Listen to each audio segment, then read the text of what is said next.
இந்த செய்தியை உங்களுக்காக வழங்குவது அருண் மசாலா. 1983 ஆண்டிலிருந்து தரத்துடன் தன்மை மாறாத அறுசுவை சமையலுக்கான அருண் மசாலா.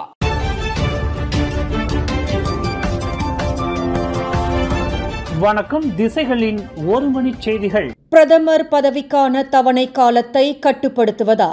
ஏற்றுக்கொள்ள முடியாது. மலேசிய பிரதமரின் பதவி காலத்தை 10 ஆண்டு காலமாக கட்டுப்படுத்துவதற்கு ஜாசேகா முன்வைத்துள்ள பரிந்துரையை ஏற்றுக்கொள்ள முடியாது என்று முன்னாள் பிரதமர் துன் மகாதீர் முகமது தெரிவித்துள்ளார். பிரதமர் ஒருவர் நாட்டின் தலைமை பொறுப்பை ஏற்பதற்கும் அவர் எத்தனை ஆண்டு காலம் பதவியில் இருக்க வேண்டும் என்பதற்கும் தவணை காலம் ஓர் அளவுகோலாக இருக்கக்கூடாது. மாறாக பிரதமர் பதவியை வகிக்கின்றவரின் ஆற்றல் மற்றும் பொறுப்பை அடிப்படையாக கொண்டு அவர் எத்தனை ஆண்டு காலம் பிரதமர் பொறுப்பில் இருக்க வேண்டும் என்று தீர்மானிக்கப்பட வேண்டும் என்று துன் மகாதீர் குறிப்பிட்டார். ஒருவர் 10 ஆண்டு காலம்தான் பிரதமர் பதவியில் இருக்க வேண்டும் என்று கால வரம்பை நிர்ணயம் செய்வது மூலம் நாடு எதிர்நோக்கக்கூடிய அனைத்து பிரச்சினைகளுக்கும் தீர்வு காணப்பட்டு விடாது. ஒருவர் நம்பகத்தன்மை மற்றும் பொறுப்புணர்ச்சியுடன் தனது கடமையை திறம்பட செய்து வரும் பட்சத்தில் 10 ஆண்டு தவணை காலம் என்று அவரின் நேர்மை, திறன், தூய்மை என்ற அவரின் ஆற்றல் மிகுந்த செயல்பாட்டிற்கு கடிவாளம் போட்டுவிடக்கூடாது என்று கடந்த 1981 ஆண்டிலிருந்து 2003 ஆண்டு வரை 22 ஆண்டு காலம் மலேசியாவின் பிரதமர் பதவியை வகித்த துன் மகாதீர் இன்று வெளியிட்டுள்ள ஓர் அறிக்கையில் தெரிவித்துள்ளார். குறைந்த வருமானம் மற்றும் வசதி குறைந்தவர்களுக்கு அரசாங்கம் வழங்கி வரும் சும்பங்கன் ரஹ்மா ரொக்கத் தொகை வரும் மார்ச் 24 திங்கட்கிழமை முதல் சம்பந்தப்பட்டவர்களின் வங்கிக் கணக்கில் சேர்க்கப்படும் என்று நிதி அமைச்சு அறிவித்துள்ளது. 2ஆம் கட்டத்திற்கான ரஹ்மா ரொக்க உதவித்தொகையை நாடு முழுவதும் 90 லட்சம் மக்கள் பெறவிருக்கின்றனர். இந்த தொகையை பெறுகின்ற மக்களில் 60 விழுக்காட்டினர் பெரியவர்கள் ஆவர். ரஹ்மா ரொக்க உதவித்தொகை வழி ஒவ்வொருவருக்கும் தலா 650 ரிங்கிட் வரை வழங்கப்படுகிறது. நோன்பு பெருநாள் கொண்டாட்டம் நெருங்கி வரும் வேளையில் மடானி அரசாங்கத்தின் இந்த உதவித்தொகை அவர்களின் சிரமங்களை குறைக்க வல்லதாக இருக்கும் என்று நிதி அமைச்சு நம்பிக்கை தெரிவித்துள்ளது. இந்தோனேசியாவின் மவுண்ட் லெவோடோபி லக்கி எரிமலையின் பயங்கர சீற்றம் காரணமாக பாலியிலிருந்து புறப்பட வேண்டிய விமானங்கள் ரத்து செய்யப்பட்டுள்ளன. இன்று வெள்ளிக்கிழமை காலையில் பாலி தீவிலிருந்து புறப்பட வேண்டிய 7 அனைத்துலக விமான சேவைகள் ரத்து செய்யப்பட்டுள்ளன. இதனால் விமான பயணிகள் பெரும் சிரமங்களுக்கு ஆளாகியிருப்பதாக தெரிவிக்கப்பட்டுள்ளது. இந்தோனேசியா ஈஸ்ட் நூசா தெங்காராவில் உள்ள மவுண்ட் லெவோடோபி லக்கி எரிமலை பாலியில் இருந்து 1795 மீட்டர் தொலைவில் உள்ளது. கடந்த சில தினங்களாக எரிமலை குமுறிய வண்ணம் இருப்பதால் பாதுகாப்பு முன்னேற்பாடுகள் செய்யப்பட்டு வருவதாக அதிகாரிகள் இதற்கு முன்னர் கூறினர். வரும் நோன்பு பெருநாளை முன்னிட்டு பிரதான நெடுஞ்சாலைகளில் டோல் கட்டண கழிவு 50 விழுக்காடு வரை வழங்கப்படலாம் என்று எதிர்பார்க்கப்படுகிறது. சீன புத்தாண்டின் போது ஆக கடைசியாக 50 விழுக்காடு வரை டோல் கட்டண கழிவு வழங்கப்பட்டது. வரும் நோன்பு பெருநாளின் போது இதே கட்டண கழிவு நிலைநிறுத்தப்படுவதற்கான சாத்தியம் இருப்பதாக பொதுப்பணித்துறை அமைச்சர் டத்தோஸ்ரீ அலெக்சாண்டர் நந்தாலிங்கி தெரிவித்துள்ளார்.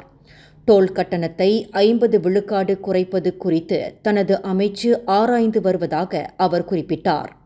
புத்ராஜயாவில் நேற்று பிரதமர் டத்தோஸ்ரீ அன்வார் இப்ராஹிமுடன் நடத்தப்பட்ட சந்திப்புக்கு பின்னர் செய்தியாளர்களிடம் பேசுகையில் அலெக்சாண்டர் நந்தா இதனை குறிப்பிட்டார்.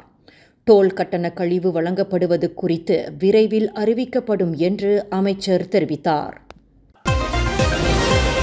மலாக்கா லோரோங் பண்டார் ஹிலேரில் 2 மாடி தரை வீடு ஒன்று தீப்பிடித்துக் கொண்டதில் ஒருவர் மாண்டதுடன் இதர 5 தீக்காயங்களுக்கு ஆளாகினர்.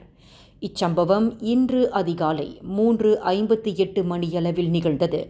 தகவல் கிடைத்து சம்பவ இடத்திற்கு விரைந்த மலாக்கா தெங்கா மற்றும் படாங் தெமு ஆகிய நிலையங்களை சேர்ந்த 20 தீயணைப்பு வீரர்கள் தீ மற்ற வீடுகளுக்கு பரவாமல் இருக்க தீயை முழு வீச்சில் கட்டுப்படுத்தினர்.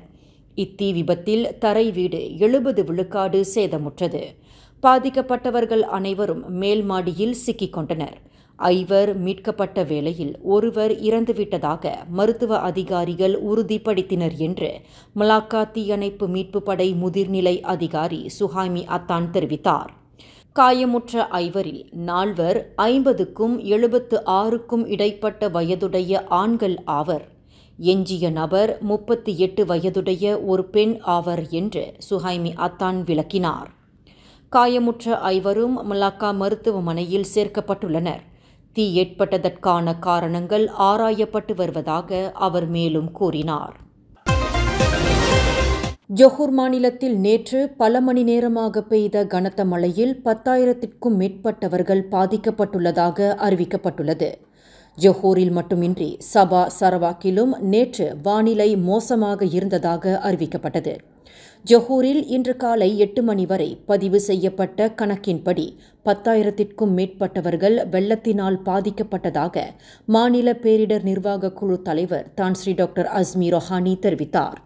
ஜொஹூரில் 5 மாவட்டங்களில் 3,018 குடும்பங்களைச் சேர்ந்த 10,763 பேர் பாதிக்கப்பட்டுள்ளனர். குளுவாங்கில் 4,291 பேரும், கோத்தாதிங்கியில் 2,163 பேரும், பொந்தியானில் 1,762 பேரும், கூலாயில் 1,152 பேரும் பாதிக்கப்பட்டுள்ளதாக அவர் குறிப்பிட்டார். 3 மாவட்டங்களில் 20 பள்ளிகள் மூடப்பட்டதாக தெரிவிக்கப்பட்டுள்ளது. தனது தாயாரை கொலை செய்து உடலை வீட்டிலுள்ள குளிர்சாதன பெட்டியில் 3 ஆண்டு காலமாக மறைத்து வைத்திருந்ததாக குற்றஞ்சாட்டப்பட்டுள்ள சமய போதகர் ஒருவரை மனநல பரிசோதனைக்கு உட்படுத்துமாறு கோலாலம்பூர் மேஜிஸ்ட்ரேட் நீதிமன்றம் உத்தரவிட்டுள்ளது. 53 வயது என் டேனிஸ் என்ற அந்த சமய போதகரை பேரா உலுகிந்தாவில் உள்ள மனநல மருத்துவமனையில் சோதனைக்கு உட்படுத்துமாறு மேஜிஸ்ட்ரேட் அத்திகா முகமது சயீம் உத்தரவிட்டுள்ளார். மனநல மருத்துவமனையின் சோதனை அறிக்கையை சமர்ப்பிப்பதற்கு ஏதுவாக வரும் ஏப்ரல் 18ஆம் தேதியை வழக்கு விசாரணை தேதியாக மேஜிஸ்ட்ரேட் அறிவித்தார். சக்கர நாட்காலியில் நீதிமன்றத்திற்கு கொண்டு வரப்பட்ட அந்த சமய போதகர் குற்றவாளி என்று நிரூபிக்கப்பட்டால் மரண தண்டனை அல்லது கூடியபட்சம் 40 ஆண்டு சிறை மற்றும் 12 பிறம்படி தண்டனை விதிக்கும் சட்டத்தின் கீழ் குற்றச்சாட்டை எதிர்நோக்கியுள்ளார்.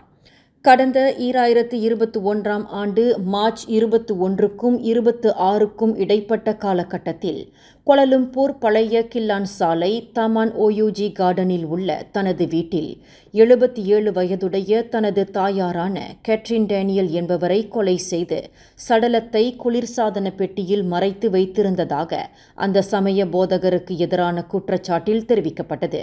தனது தாயாரின் சடலத்தை கடந்த 3 ஆண்டு காலமாக வீட்டில் வைத்திருப்பதாக அந்த சமய போதகர் கடந்த ஆண்டு நவம்பர் 12ஆம் தேதி பிரிக்ஃபீல்ட்ஸ் போலீஸ் நிலையத்தில் அளித்த தகவலின் பேரில் அந்த மூதாட்டியின் சடலத்தை போலீசார் மீட்டனர்.